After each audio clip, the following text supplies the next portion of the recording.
네, 뉴스라이브에서 이어가겠습니다. 먼저 이 이야기입니다. 이틀간 출퇴근길 고생 많이 하셨을 텐데 서울 시내버스 노사 간 협상이 이틀 만에 타결되면서 오늘 첫 차부터 정상 운행이 이루어졌습니다. 임금 인상률 2.9%, 또 노조가 요구한 65세 정년 연장도요. 내년 7월까지 단계적으로 시행을 하기로 했습니다.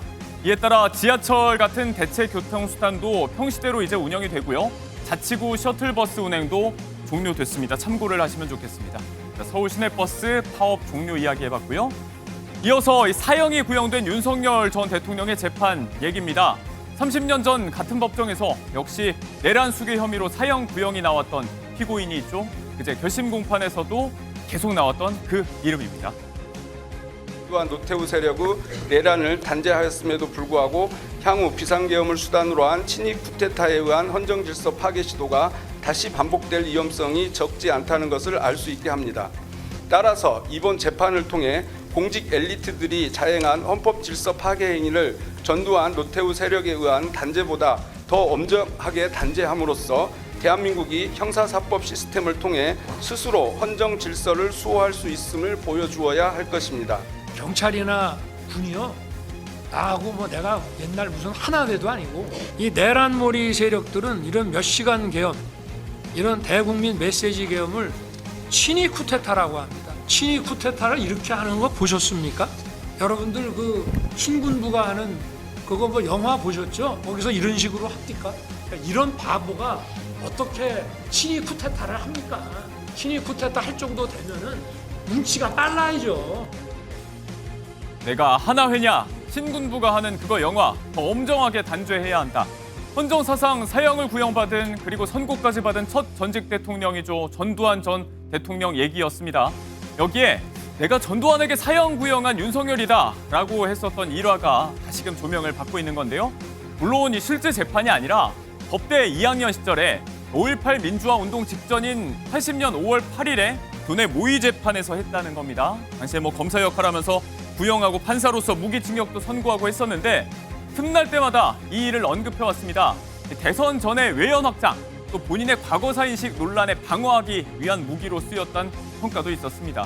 대선 직전에 전두환 대통령이 쿠데타와 5.18 빼면 그야말로 정치를 잘했다. 이 발언에 논란이 일면서 SNS에 해명할 때 또 쓰였던 그 에피소드 이야기죠. 헌정사상 사형을 구형받은 단 2명의 전직 대통령, 그 첫 번째 사례, 본인이 끊임없이 부정했던 그 사람과 같은 처지에 놓이게 된 윤석열 전 대통령 얘기였습니다. 그리고 국민의힘은요, 조금 전 최고위원회를 열었죠. 어제 새벽에 윤리위가 결정한 한동훈 전 대표에 대한 제명 여부, 의결 여부가 주목을 받았는데 장동혁 대표가 한 발 물러선 것 같습니다. 윤리 결정이 사실관계에 부합한 제대로 된 결정이 나오려면 당사자가 직접 윤리위에 출석해서 어떤 사실이 맞는 것이고 어떤 사실은 다른 것인지에 대해서 충분히 밝힐 필요가 있다고 생각합니다. 한동훈 대표에게 재심의 기회를 부여하고 제대로 된 소명 기회를 부여받아서 이 절차가 마무리될 수 있도록 재심의 기간까지는 윤리 결정에 대해서 최고위의 결정을 하지 않겠습니다.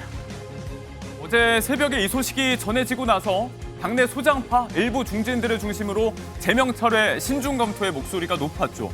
그럼에도 불구하고 최종 의결이 될 거란 관측이 있었는데 일단은 숨고르기에 들어갔다고 봐야 할 것 같습니다. 본인 소명의 기회, 재심 청구할 기간을 좀 주는 게 맞다고 장 대표는 얘기했습니다. 다만 그 당사자 한동훈 전 대표 측은 재심 청구는 의미가 없다고 했죠. 계엄을 막고 당을 지킨 저를 허위 조작으로 제명했습니다.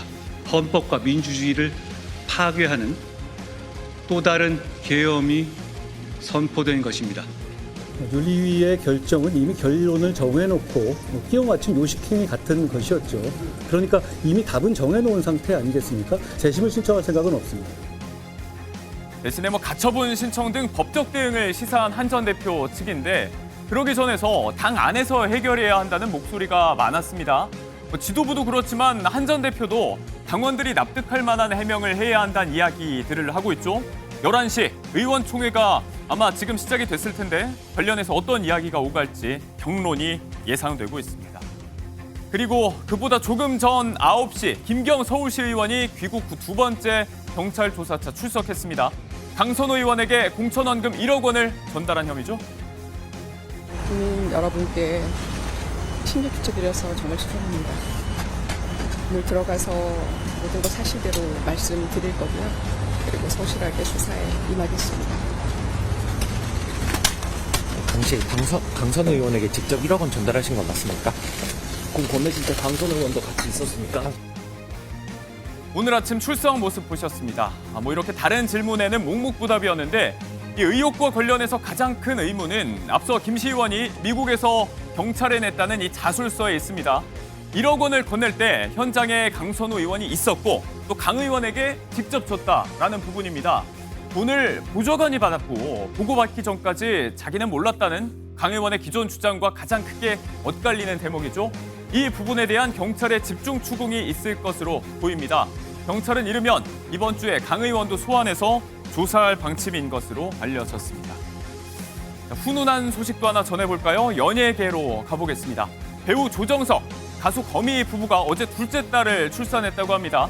조정석 씨의 소속사는 산모와 아이 모두 건강하다, 가족들의 사랑과 돌봄 속에서 평안하게 회복 중이라면서 태어난 아이와 이 부부에게도 관심과 응원을 부탁한다고 전했습니다.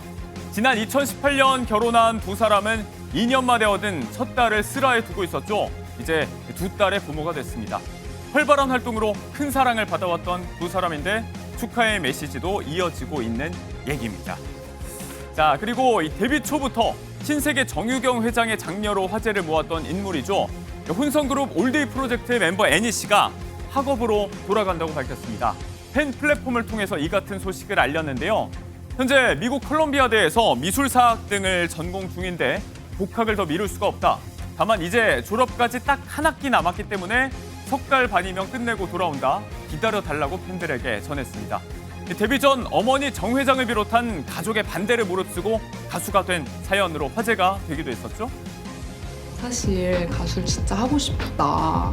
이게 말이 되는 소리냐고. 절대 no. 가족의 반대가 제일 커졌는데 근데도 포기는 못하겠다고 하니까 엄마가 제안을 하셨어요. 대학교에 붙으면 나머지 가족들을 설득하는 걸 도와주겠다고. 결국에는 대학교에 합격을 하게 되었어요. 대학교에 진짜 붙을 줄은 몰랐대요. 진짜 맨날 하루 종일 춤만 추러 연습실 가 있고 이러는 애가 언제 공부를 하겠어요. 대학에 붙으면이라는 전제가 있었죠. 그렇게 시작한 학업을 마치는 게 중요하다고 생각이 됐다. 이 직업을 갖고 이런 상황에서 학업을 이어갈 수 있는 건 큰 특권이고 절대 당연하게 여기지 않겠다는 말도 덧붙였습니다. 자, 뉴스라이브는 여기까지고요. 다음 이야기로 넘어가겠습니다.